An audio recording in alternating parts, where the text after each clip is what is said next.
ব্যবসায়ীদের পুনর্বাসনের দাবিতে পথ অবরোধ। মঙ্গলবার ঘটনাটি ঘটেছে তারকেশ্বর থানার চাঁপাডাঙ্গা এলাকায়। উল্লেখ্য, লকডাউনের আগে থেকে শুরু হয়েছিল আরামবাগ চাঁপাডাঙ্গার 4 লেন রাস্তার কাজ। তখন থেকেই রাস্তার ধারে প্রায় শতাধিক দোকান ভাঙা পড়েছিল।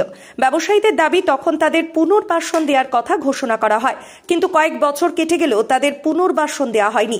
ব্যবসায়ীদের প্রশ্ন, এইভাবে সম্পূর্ণরূপে দোকান বন্ধ থাকলে তাদের সংসার কিভাবে চলবে, ছেলে মেয়েদের কিভাবে পড়াশোনা শেখাবেন? সেই কারণেই তারা আরামবাগ ডানকুনি 2 নম্বর রাজ্য সড়কের চাঁপাডাঙ্গা এলাকায় পথ অবরোধ করতে বাধ্য হয়েছেন। অন্যদিকে এলাকার বিধায়ক রামেন্দু সিংহ রায় বলেন, যাদের নাম নথিভুক্ত আছে কাজ শেষ হলে পুনর্বাসন পাবেন।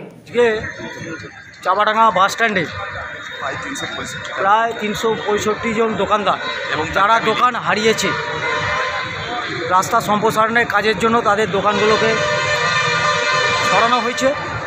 রাস্তা সম্প্রসারণের কাজে এই দোকানদাররা সব সহযোগিতা করেছে। আরও যে কয়েকটা দোকান টিকে আছে সেইগুলো এই কেসিসি কোম্পানি হঠাৎ করে গতকাল বিকালে এসে বলে সেই দোকানগুলো ভাঙতে হবে, না গাড়ি পার্কিং হবে। কিন্তু দোকানদারদের যে 365 জন দোকানদার এবং তাদের পরিবার পরিজন মিলে প্রায় 3500-600 জন মতো মানুষজন এই চাঁপাডাঙ্গা বাস স্ট্যান্ডে ছোটোখাটো দোকানদারি করে জীবিকা নির্বাহ করে। আজকে সকলে মিলে একত্রিত হয়ে একটা বিক্ষোভের সৃষ্টি হয়েছিল। সেই বিক্ষোভের ফলে এত দোকানদার এবং তার পরিবার পরিজন এসে উপস্থিত হয়েছিল।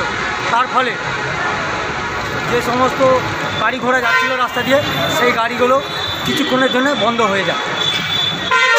কিন্তু আমরা তাদেরকে এত চাপ, এত জনজোয়ার হয়েছিল, সেই চাপ আমরা সামলাতে পারিনি।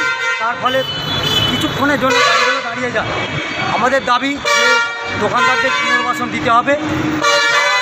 গাড়ি পার্কিংয়ের জন্য অন্যত্র জায়গা আছে, যেখানে তারকেশ্বরের দিকে যেতে যে একটা পিডব্লিউডির অফিস হচ্ছে, তার পিছন দিকে সরকারি জায়গা, পিডব্লিউডির বিস্তর জায়গা আছে।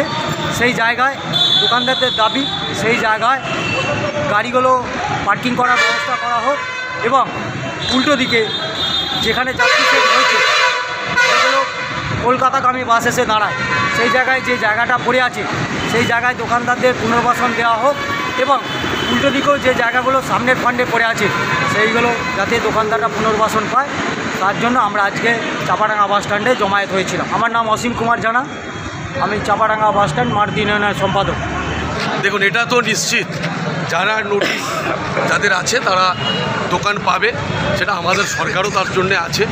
বিধায়ক সাহেব নিজে এখানে এসেছিলেন, তিনি কথা দিয়েছেন যাতে এদের যে জায়গাটা বসালে এদের ব্যবসাটা সঠিকভাবে চলে, সেই জায়গাকে চিহ্নিত করে আগামী 1 তারিখ বেলা 3টের সময় উনি একটা সবাইকে নিয়ে, যারা ভাইরা যারা আছে, দোকানদার যারা আছে, তাদের নিয়ে একটা আলোচনা হবে আমাদের।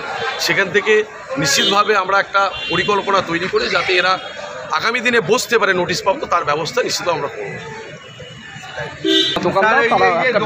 এমএলএ সাহেব এসেছিল, এমএলএ সাহেব ওনারা কথা বলছিলেন। সেই জায়গায় যখন এমএলএ সাহেব এসছেন, নিশ্চিত অনেক আশেপাশে যারা দোকানদার আছে তারা ছুটি এসেছে, কথা বলতে গিয়ে একটু হয়তো জটলা হয়েছে। সঠিক দাবি ওদের, এই দাবির সাথে আমরা সমর্থন করছি ওনাদের, যে 300 যারা আছে নোটিশ প্রাপ্ত তারা যাতে ব্যবস্থা বসতে পারে, তার দায়িত্ব সকলকে নিতে হবে। আমরা যারা আছি, জনপ্রতিনিধি যারা আছি, আমার বিধায়ক সাহেব আছেন এবং বিশেষ করে দোকানদাররা নিজেরা সংঘবদ্ধ হবে, তারা নিশ্চিতভাবে এটা আমরা যে কোম্পানি কাজ করছে 1 তারিখের আগে নিশ্চিত তার সাথে কথা বলবো। তাদেরকেও যদি আমরা এমএলএ সাহেবকে বলবো, তাদের যদি রাখা হয়, তাদের যে রূপরেখা আছে সেটা আমাদের কাছে সাবমিট করতে হবে। সেটা দেখে আমরা পরবর্তীকালে আমরা সেটা স্টেপ কীভাবে। ওরা বলছে ওদের কোনো উচ্ছেদের হবে না, সবাই পুনর্বাসন পাবে। প্রজেক্ট কমপ্লিট হওয়ার পর যে জায়গায় ওরা বসলে ওদের বিক্রি বাটা হবে, সেই জায়গা সবাইকে দেওয়া হবে। নিউনুর সোফা সেন্টার, এখানে সমস্ত রকম সোফা পাইকারি ও রিটেলে বিক্রয় করা হয়। সমস্ত সোফা নিজস্ব কারখানায় তৈরি করা হয়। প্রোপাইটার হানিফ হোসেন খাঁ ও রুহুল হোসেন খাঁ, বড়ডোঙ্গল হাটতলা সিনেমা হলের সন্নিকটে, হুগলি। যোগাযোগ 7797170093 এবং 9382003105।